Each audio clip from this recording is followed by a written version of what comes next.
tungkol sa mga specific cases of killings na yung order either pinapadaan kina Sonny Benaventura or kay Las Cañas, and at times even from then Mayor Mr. Chair, Duterte himself. I'm sorry to interrupt. Thank you, the ma'am. good senator. Yes, you have the floor. You have the floor. Go ahead. The former senator is jumping into conclusion. Let the committee decide whether indeed there is an existence of the Davao Death Squad. Senator Estrada, may I Yes. just Go ahead, sir. Yes, Mr. President. One statement. Kung lahat man ito, kung totoo, palayan niyo ako ng kaso. May korte. At sinasabi ninyo na bakit ninyo nalaman na matay, na ganun-ganun. So, ibig sabihin may witnesses kayo. O, file the case in court or file the cases in court. Sabi ko nga dito sa ano ko, mine and mine alone. Gusto ko ang syudad ko maganda, malinis, at livable. At sa awa ng Diyos, ako ang nauna sa Pilipinas. Alam mo bakit, sir? Ako po'y empleyado lang ng gobyerno. I started as a prosecutor. Kaya kapa ko yung kriminalo, pati yung mga criminals.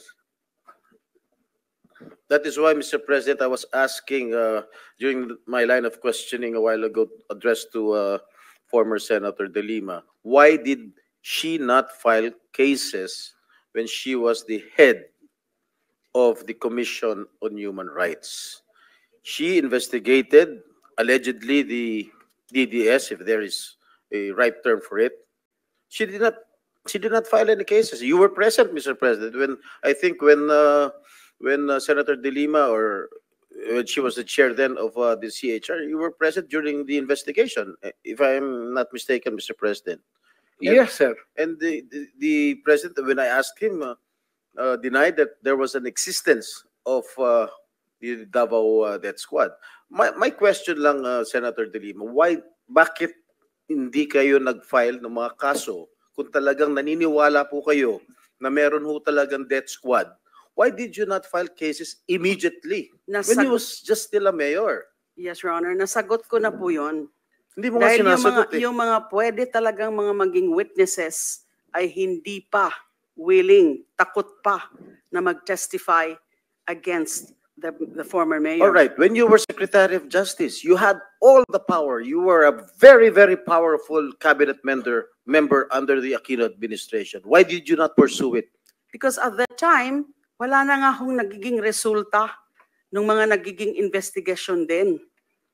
Because again, Madam mahirap Madam kunin. Chair, Madam Senator, you were a very, very powerful member of the cabinet during the Aquino administration. You had all the resources. You had the NBI at your disposal. Lahat ng mga government agencies were under your disposal.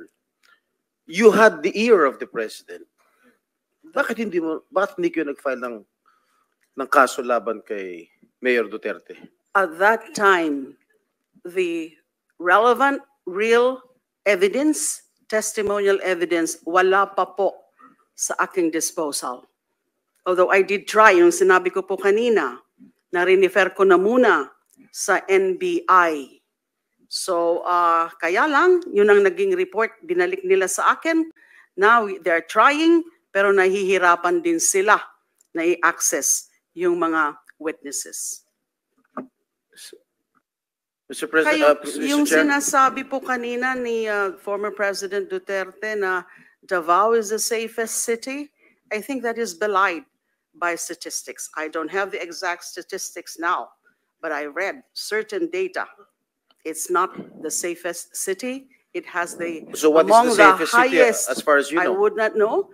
It was it registered as among those with highest data on killings or murders. So how can it be a safe city? Mr. President, Mr. Chairman, with the permission of Senator Jinggoy, I think the former president wants to answer the accusations. These Mr. statements of President, former yes, you're senator. recognized. Maraming namatay, sir. Marami talaga. Thousands, I would say, from yung naging mayor ako. Marami. Ito yan sila. Dito yan sila lahat. And they would tell you, si Danao, si Koy, si Yambua. Ito si Senator Bato. Maraming namatay, pero ang namatay, sir, mga kriminal. Alam mo kasi ang Davao is a crossroad kasi ang unang nag-bloom sa Mindanao, tagaroon ka man, sir, ang Davao. Kaya saan yung progressive at saan yung pera negosyo, nandoon rin yung mga kriminal kasi ang negosyante pati ang kriminal magkasama yan. Kung saan yung pera, mga negosyante, nandoon yung mga kriminal. Kaya ganon. Kapag kabubo ka na mayor at hindi mo takot kang makulong, ako, di makulong, di makulong. I can make the confession now if you want. Mr. Chair. Talagang niyayari ko. Pero wag mo naman mga pulis kawawa naman. Meron akong death squad. Death squad. Pero hindi yung mga pulis. Sila rin yung mga gangster.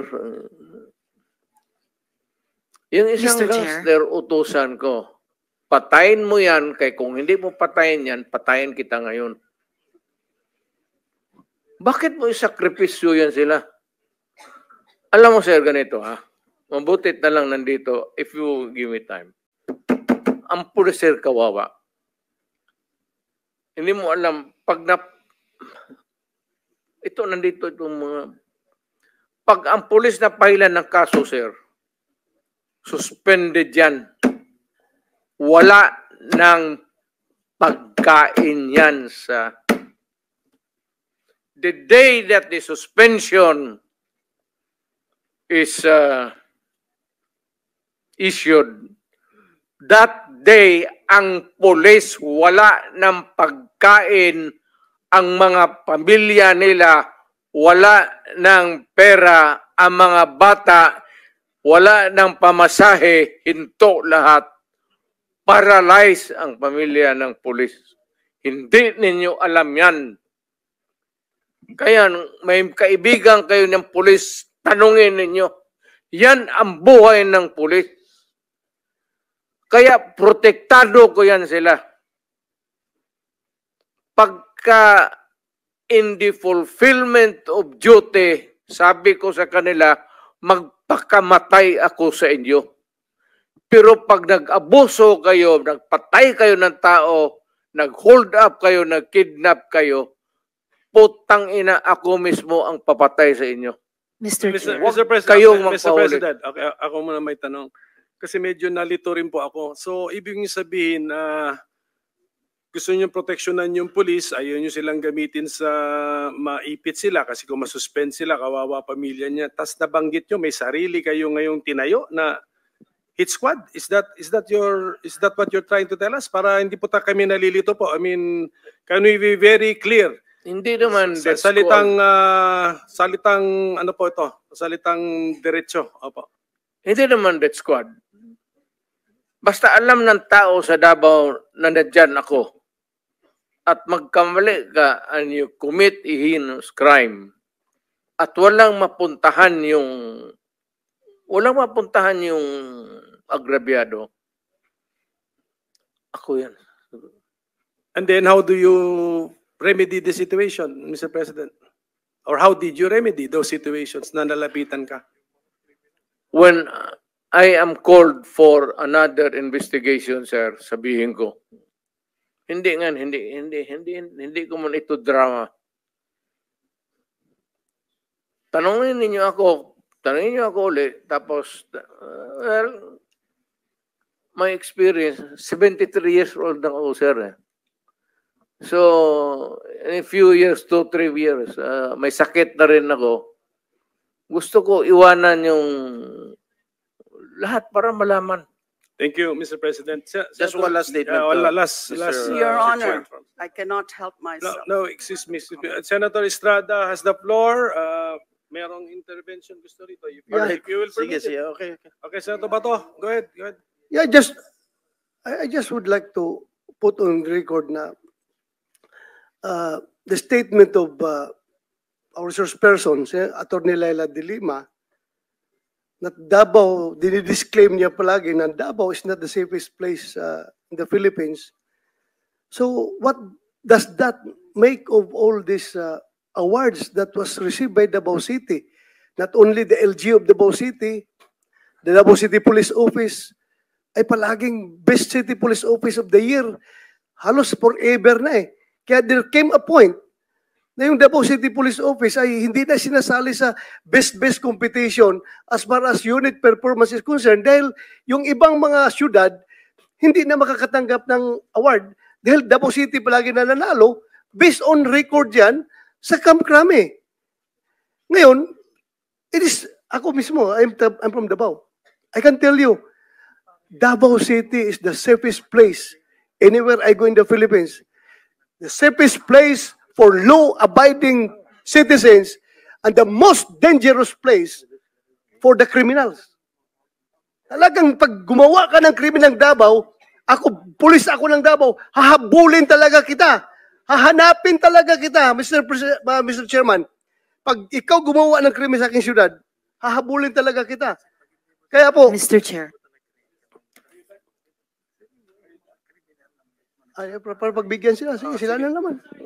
Sige po.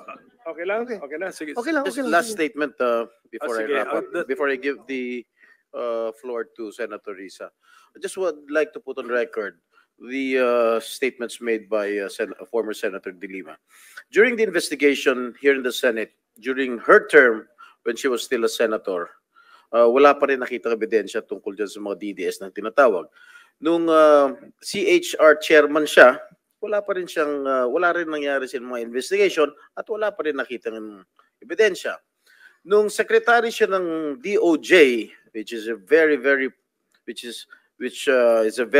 powerful cabinet position, wala po rin siyang mga nakitang ebidensya.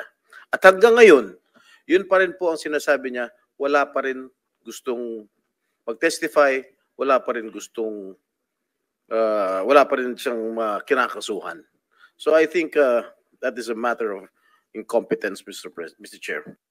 I take Thank you. Mr. strong Chair, exception to that, can Your Honor. Okay, to be fair. Okay, to be fair. Sige. The chair will be fair. Excuse me, everybody, Mr. President. Teka muna. Sige. Hindi ko po Yes, nagustuhan. Senator De Lima. Sige. Short short. Hindi Sige, ko po response. nagustuhan yung ganung conclusion na Okay. wala akong ginawa Hmm. or that incompetent. Malayo pong description sa akin yan. I always do my job. Depende sa mga circumstances. Depende rin sa kung ano talaga yung makakalap. And hindi ho tama na nung Senate inquiry. Kasi nandun po si Matubato. Present ko nga po. Pero after I presented him, inalis na po ako as Senate chairperson. Now, ano yung tungkol sa safest city? Ma'am, What let's what ma'am, exactly excuse me. is the standard? Can I stop you there? Wag na natin, let's not debate on the safest city. I mean, focus po tayo, no? A Philippine war on illegal drugs. So, anyway, opinion na po yun. There is no right and wrong opinion. Yes, Senator Risa. Salamat kaayo, Mr. Chair. Wag nating kalimutan, may bombshell na inamin ang dating presidente kanina. Sinimulan niyang i-implicate, ilaglag yung mga ilan sa mga dating PNP officials natin na involved daw sa Davao Death Squad noon. Pero sila mismo, sinabi nila na may death squad sila. Siya. Bagamat hindi daw pulis, may death squad siya. Yun yung iniimbestigahan nga natin dito, Mr. Chair. Yung war on drugs, yung extrajudicial killings na nangyari nung war on drugs, sinimulang modelo sa Davao noon, tapos iniimbestiga natin kung yun ang ginamit na template o modelo para i-scale up nationwide. So, bombshell yung sinabi po ng dating presidente na meron na silang death squad. Ano man ang pangalan yan, police o non-police ba yan? Kasi it looks like what we are investigating now, yung ginamit na instrumento para sa war on drugs na nagbunga ng napakaraming extrajudicial killings. You are For the record, Mr. correct, ma'am. React, sir. Tama Thank you, ka talaga. Mr. Chair. Tama ka talaga. So, ganito na lang. Huwag na lang yung pulis. Kawawa yan, wala yung sa Davao experience, Davao, ako. Imbestigahan niya ako. Set a date for an investigation para sa akin. Ako ang imbestigahan ninyo. At kunin ninyo yung record sa Davao yung namatay. At sabihin ko sa inyo kung wala akong taguin. Alam mo, nag-warning ako, huwag kayong gumawa dito. Kasi gusto ko ang Davao. Ang Davao was a very kawawa noon. Alam ninyo sir, alam panahon ng NPA nung hindi pa ako mayor, kita mo ang Davao. Left and right ang hold up, walang makalabas sa bahay. Pati mga pulis takot. Kasi nandyan yung mga NPA, pinapatay sila. Kaya sinabi ko, nag-agyat ako sa bukid, nung na-mayor ako, sabi ko, ayaw ko ng away sa inyo. Pero yung mga pamilya ninyo, nandyan sa syudad natin, yung mga top honso ng Communist Party, bilangin ninyo ilan ang taga Davao. Saan ang pamilya nila? Sa Davao. Kaya umakyat ako sa bukid. Sinabi ko, stop it. Huwag ninyong patayin ang mga pulis ko kasi putang ina yung pamilya ninyo. Yayariin ko yan. Mr. Chair, if I may, dahil matagal na po yung sa NPA, kung maaring mag-follow-up question ako sa dating presidente Go ahead, ng sir. death squad. Mr. Chair? Salamat Go ahead, kaayo, Senator Mr. Chair. Risa. Kanina, sinabi nyo there were 7 people dun sa inyong self-described death squad. Ano po yung mga pangalan nila at paki-describe yung structure ng organization na sinet up nyo, yung death squad na iyon? Yung death squad ko, ang death squad ko, ma'am, is, of course, it is organized.